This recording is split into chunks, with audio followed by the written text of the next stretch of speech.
Que la paz de nuestro Señor Jesucristo esté con todos ustedes, queridos amigos, querida comunidad cristiana. San Lucas nos va a regalar en el capítulo 12, a partir del versículo 13 en adelante, de manera indirecta, lo que Jesús va a llamar en forma tácita lo que es la idolatría. Y Jesús nos va a mostrar que no son las imágenes, lo que son ídolos.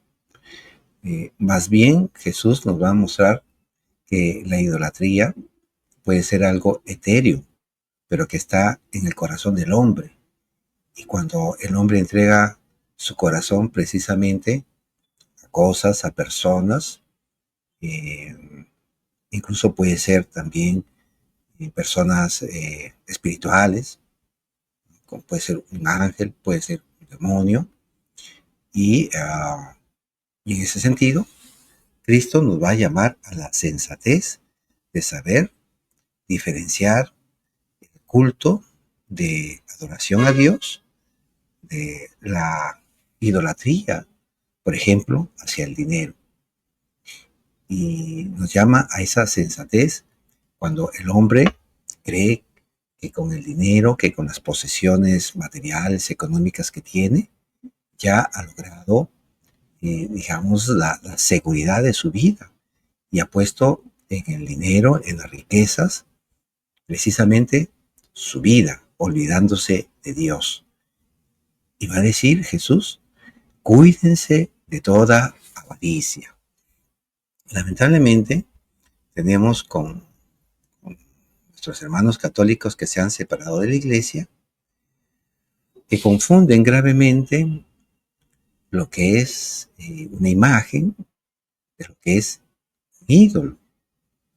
En las páginas del Antiguo Testamento, sí, es verdad, vemos que, y no solamente en el Antiguo Testamento, sino en todas las culturas de los tiempos pasados, de la edad antigua, que empezaron a hacerse, sí, esculturas que representaban a sus dioses, lo que ellos creían que eran dioses. Y entonces empezaron pues a fabricarse, ¿no? A hacerse esculturas, algunas en formas antropomórficas, otras en formas humanas. Los egipcios, acá por ejemplo en Perú, el sol, los mochicas, los incas, los chimús, entre otras civilizaciones. Encontramos en todo el planeta, en todas las civilizaciones antiguas, que empezaron pues a hacerse esculturas de sus ídolos. Obviamente también podríamos llamarlas imágenes, pero estas representaban a sus ídolos. Ahora, el pueblo judío tenía muy claro lo que era un ídolo. Ahí en Génesis capítulo 20, versículo 4, al ídolo lo denomina como Pesel, ¿no? En su expresión judía, en su lenguaje judío, se llama Pesel. Por ejemplo, también ahí en Deuteronomio capítulo 7, versículo 5, que llama a estas estatuas sagradas, estelas sagradas, pilares sagrados y monumentos que se referían a sus dioses, las llama Maxeba, así. Y luego vamos a encontrar que también hacen referencias a imágenes, pero que estas no tienen una connotación, un significado de ídolo, de considerarse Dios, como por ejemplo ahí en el primer libro de Samuel, capítulo 6, versículo 5 y adelante, que a estas imágenes, a estas formas, joyas que se pueden hacer y representar animales, etcétera, les llama Selén. Bien, entonces, en la cosmovisión judía, en el lenguaje judío, había una comprensión de lo que era un ídolo y de lo que es una imagen. Los ídolos de todos los tiempos, queridos amigos, no han sido las imágenes. Y vamos a ver que San Pablo también nos va a advertir que los ídolos son nada y que más bien hay otras formas que son etéreas, como por ejemplo la avaricia, la codicia al dinero, que más bien vienen a ser ídolos. Y esto la avaricia no tiene una representación física, escultórica, para nada. Entonces hay una gran confusión sobre lo que es idolatría y lo que no es idolatría. Y se quiere a veces forzar su significado, queriendo decir que las expresiones físicas de encender velas, de arrodillarse al orar ante una imagen, las procesiones cargando imágenes, o sea, lo exterior, ¿no? Esto vendría a ser idolatría, cuando la Biblia, ni tampoco, digamos, la lingüística, va a considerar que estas manifestaciones se refieren a idolatría. La idolatría es este significado que se le da a algo y ponerlo y considerarlo como Dios. Por ejemplo, vamos a ver aquí en el Éxodo capítulo 20, como decía, eh, en el diccionario Strong, que lo pueden encontrar ahí en una página Logos K Logos, que es utilizado por los hermanos evangélicos, que nos dice lo siguiente: no te harás imagen ni ninguna semejanza de lo que esté arriba en el cielo, ni abajo en la tierra, ni en las aguas debajo de la tierra. Palabra de Dios, te alabamos, Señor. Éxodo 24 nos habla de imagen y nos habla de semejanza. Para imagen utiliza la palabra hebrea pesel, que se puede traducir como ídolo, escultura, estatua, sí, también imagen, talla o talladura, pero relacionada al significado de darle esta connotación de ídolo, de un falso Dios. Luego, cuando se refiere a semejanza utiliza la palabra hebrea temuná, que significa apariencia, fantasma, figura y obviamente semejanza. Y aquí se está refiriendo a hacerse semejanza de considerarlo un Dios. Porque en el versículo anterior de Éxodo 24, el versículo sea 3,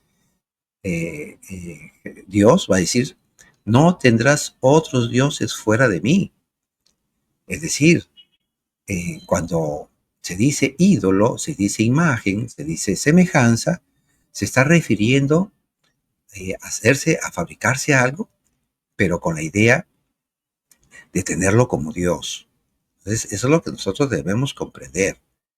Ahora, también la misma, la misma Biblia nos va a decir ahí en la primera carta, en el primer libro de Samuel, el capítulo 6, versículo 5 en adelante, nos va a mostrar que, que las figuras, que las imágenes, no son todas ídolos, no todas son así consideradas, no falsos dioses.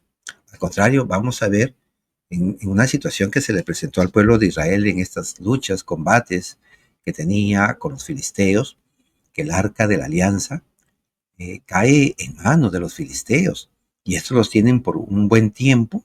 Pero ¿qué sucede? Que estos empezaron a enfermarse de tumores y incluso los dioses donde tenían ahí en sus templos, cuando el arca de la alianza es colocada en estos templos, todos esos falsos dioses, todos esos ídolos, durante la noche van a caer postrados ante el arca de la alianza, cosa extraordinaria.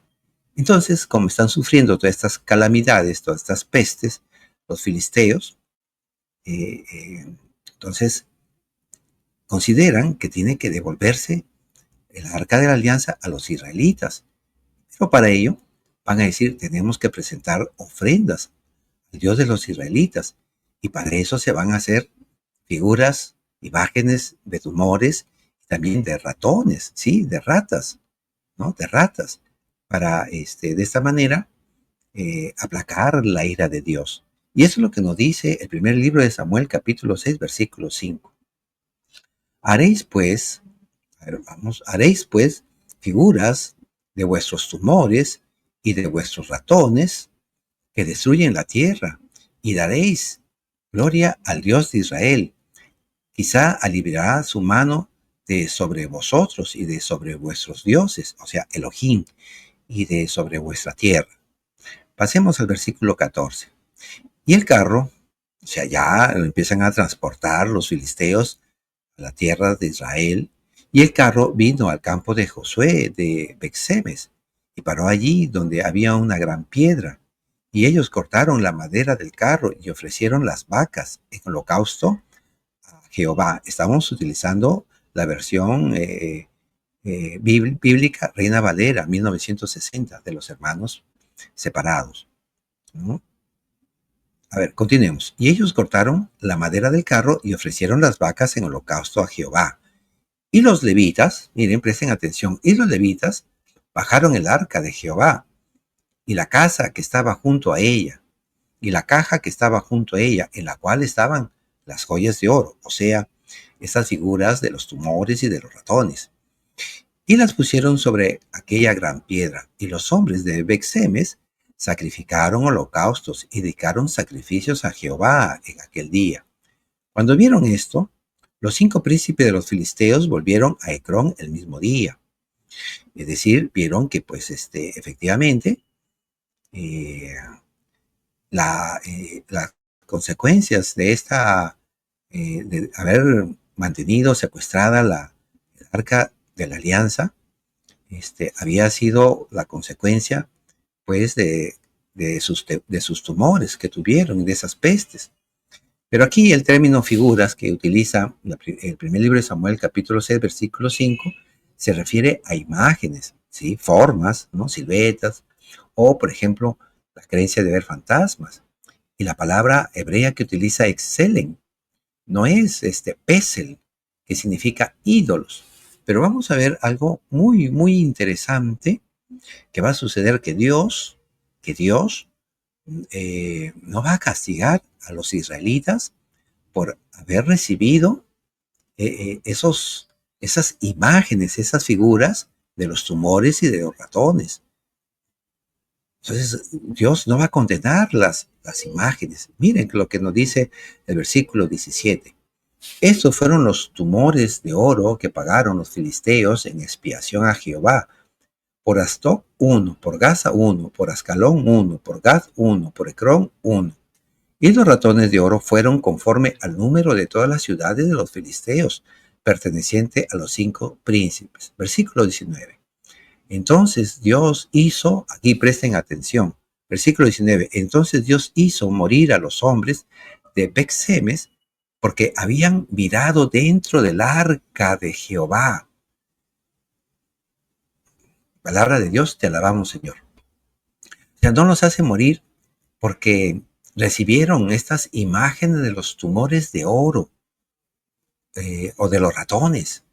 No, para nada. Los hace morir porque hubo personas que no eran sacerdotes ni eran levitas que vieron dentro del arca de Jehová que solamente les estaba permitido a los sacerdotes levitas, nada más. Y terminamos el texto. Hizo morir del pueblo a 50,070 hombres y lloró el pueblo porque Jehová lo había herido con tan grande mortandad. Palabra de Dios, te alabamos, Señor. Entonces, queridos hermanos, estamos viendo aquí que Dios no castiga ni considera tampoco que toda imagen es un ídolo. Más bien lo que castiga es cometer sacrilegios contra las cosas sagradas de Dios mismo. Ahora, San Pablo nos va a mostrar que no existen más dioses que solamente Yahvé, nada más, y que Lo que nosotros podamos considerar que es un Dios, un falso Dios, un ídolo, no es nada en el mundo. Vamos a la primera carta a los Corintios, capítulo 8, versículo 4 al 6. Acerca pues de las viandas que se sacrifican a los ídolos, sabemos que un ídolo nada es en el mundo y que no hay más que un Dios.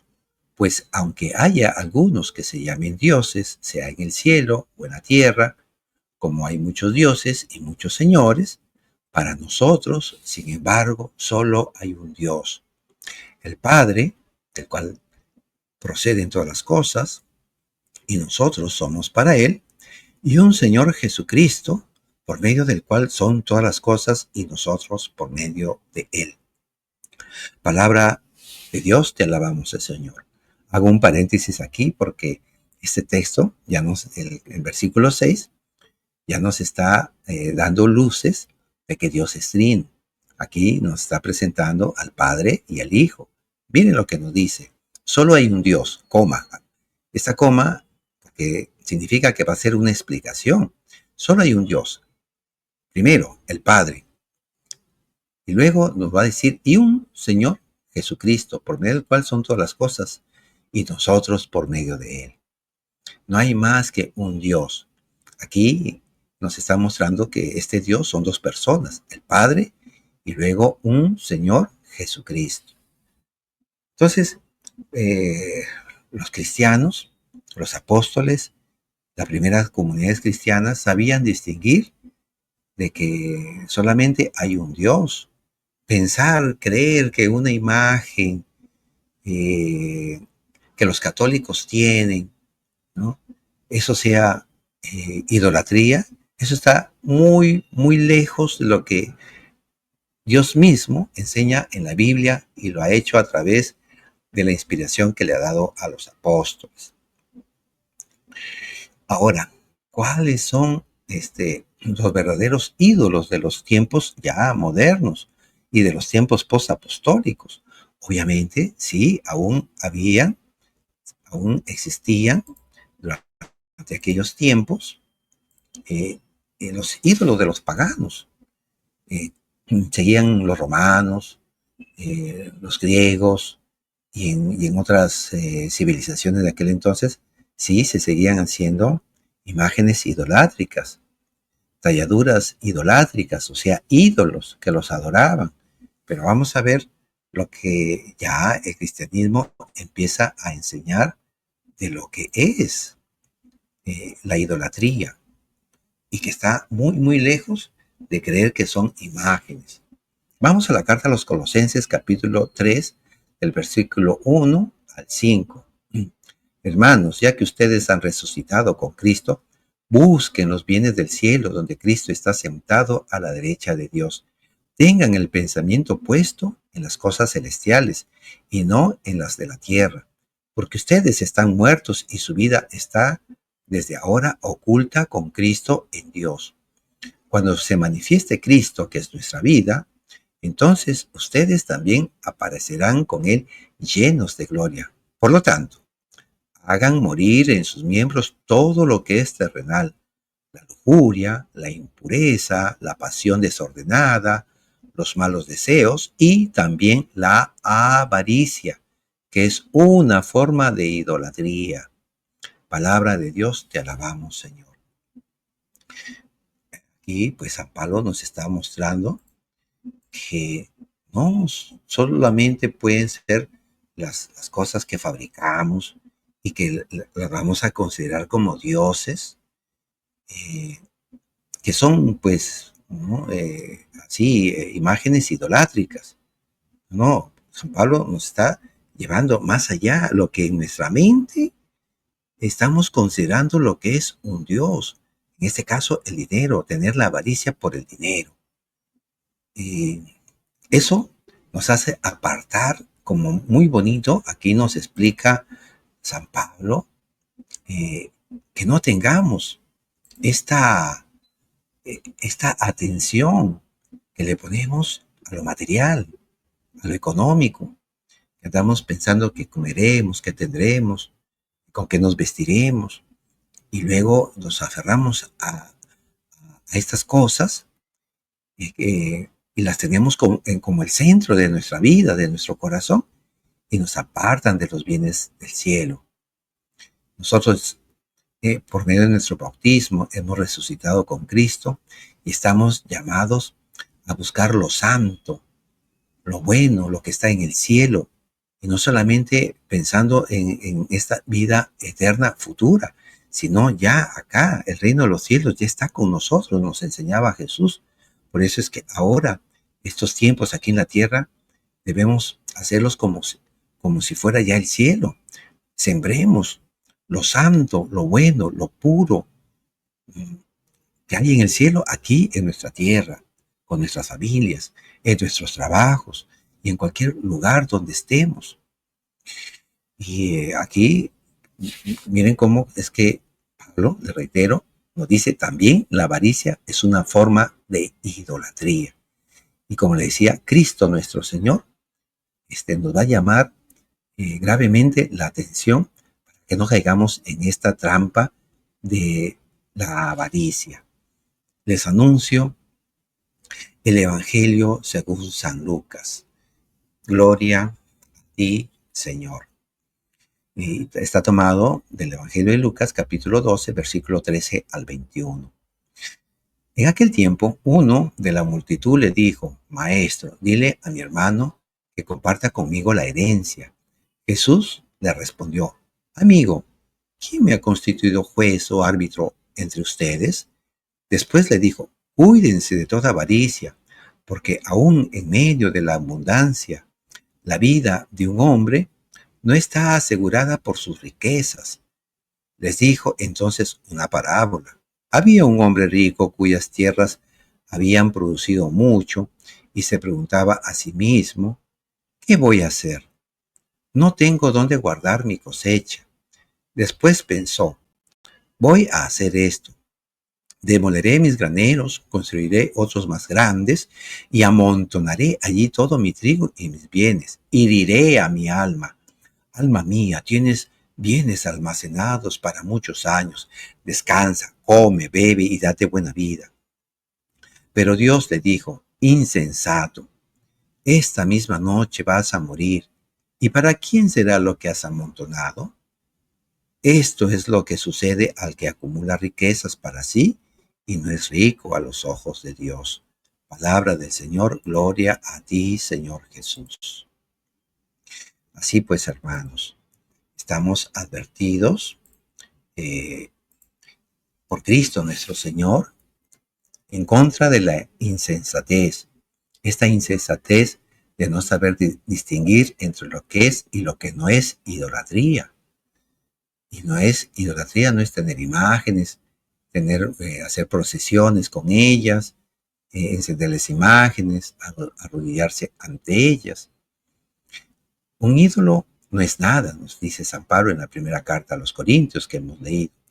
Jesús también nos llama a que seamos prudentes contra la insensatez de poner nuestra vida en las riquezas, como que si éstas fueran un Dios, como que si éstas nos fueran a dar la seguridad de que jamás moriremos, de que tendremos vida eterna.